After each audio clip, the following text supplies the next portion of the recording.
Hello everyone and welcome to this brand new video. In this video, we are going to connect cTrader to Thor and also connect Rhythmic so we can do cross-trading between futures and CFDs. So the first step that we need to take is to add your cTrader connection. To do that, you will go to Add Connection, then to cTrader here. If you have an actual live cTrader account with real funds, you will navigate to cTrader Live. For this demonstration, I'll be using a cTrader demo account from Purple Trading, which is therefore a generic broker. So I'm just going to click on that and then click Connect. Then I'll enter my credentials. Once my credentials are in, I get this interface. Now, an important thing to note is that with cTrader, you must, or rather, you will have to re-establish the connection every time you get a new account. Why? Because as you can see here, cTrader is asking me to authorize access for Thor to the following accounts. In this case, I have two accounts, one with $1 million and another with 10,000 euros. So I need to authorize access for these two accounts. If a third account ever appears, well, obviously access won't have been authorized beforehand, so I won't be able to trade it with Thor. So the connection must be remade each time. This applies to all cTrader brokers. I will authorize access. And so my cTrader connection has been marked as to be saved. I had already connected Rhythmic before, so I'll just do this, click on Save Users. And now I'll just wait a little bit and see that the connection, has been successfully established. I can now go to my accounts list and click on Add Account. And then I can see my two cTrader accounts that I mentioned earlier, as well as my three Apex accounts here. So I'm going to proceed to copy from account 506, to my Apex 28 account. Alright, there are several things to mention here. First, as you know, between futures and CFDs, there are many differences, particularly concerning the leverage. Here you have this small interface that only appears when there's a conflict between CFD and futures. You see, if I do this, CFD to CFD, this interface doesn't show. Same for Rhythmic to Rhythmic, this interface doesn't appear. So for CFD to futures, there's this conversion, which in this instance is dependent on the specific symbol you intend to trade. For currencies specifically, we will apply a power of 10 to the -7. You also have a small preview here, a little visualization of what will happen. For an index, it's times 0.001. For gold, it would be this, etc., etc. And for my example, I'm going to trade a currency, so euro-dollar, and I leave this leverage at ×1. So I'll save it, and now a very important thing before you save.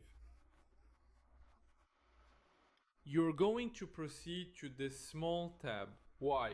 Because as you're aware, CFDs are not homogeneous instruments.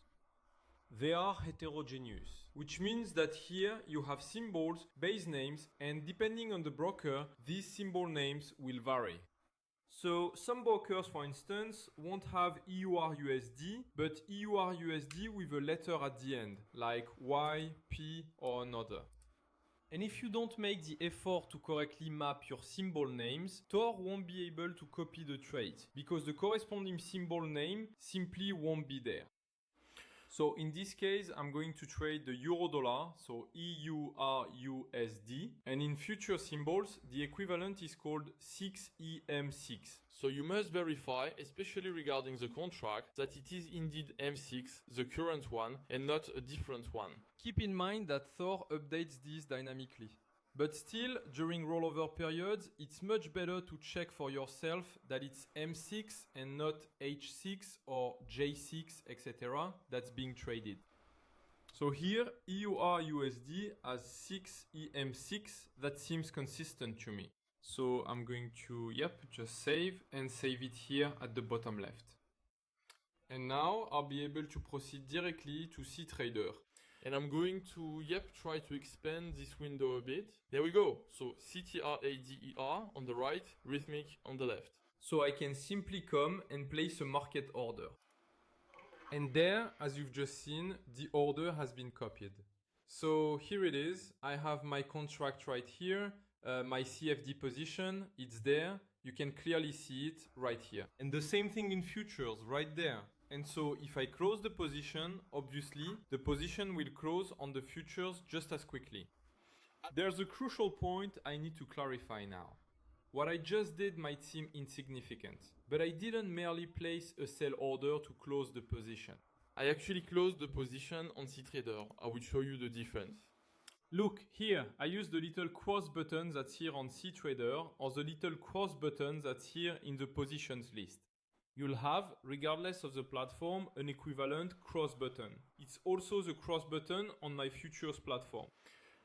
However, if instead of using this cross button, you place a sell order, okay? So you place a sell order on the CFDs.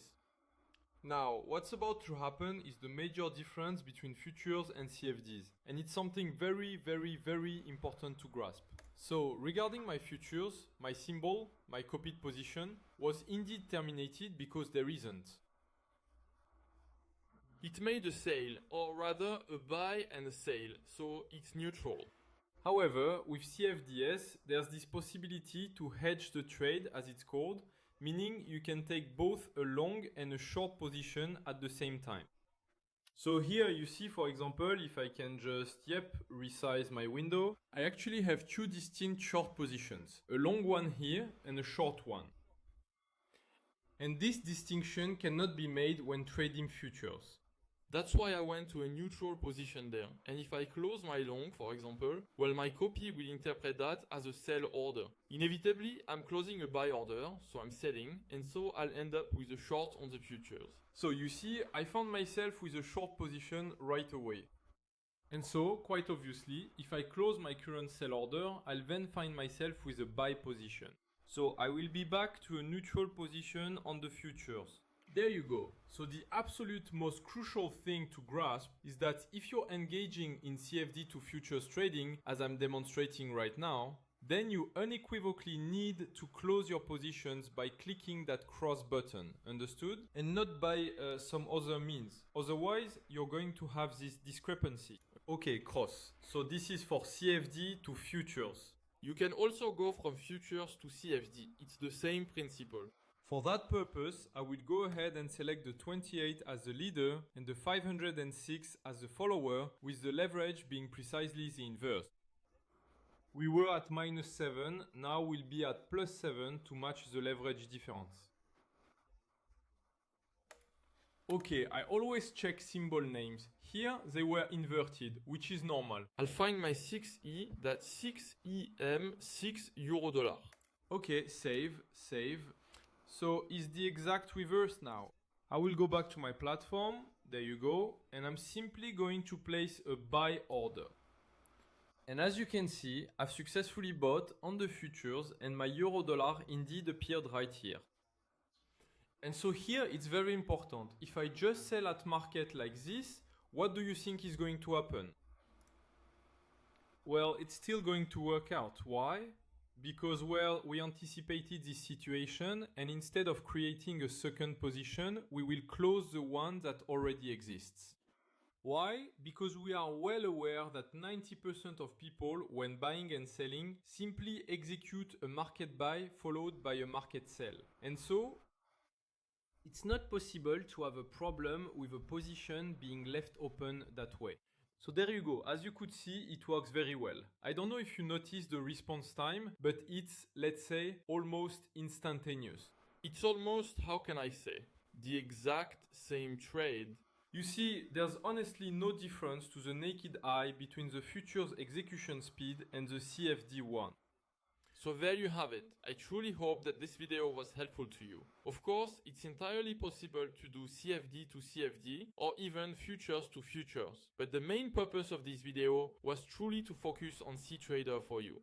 And finally, I'll emphasize that cTrader is compatible with all of these data streams. So you can go from cTrader to Rhythmic, DXFeed, Pro Realtime, Trade08, Ninja. To MetaTrader 4, MetaTrader 5, no problem. There you go. Thanks for listening. Catch you next time.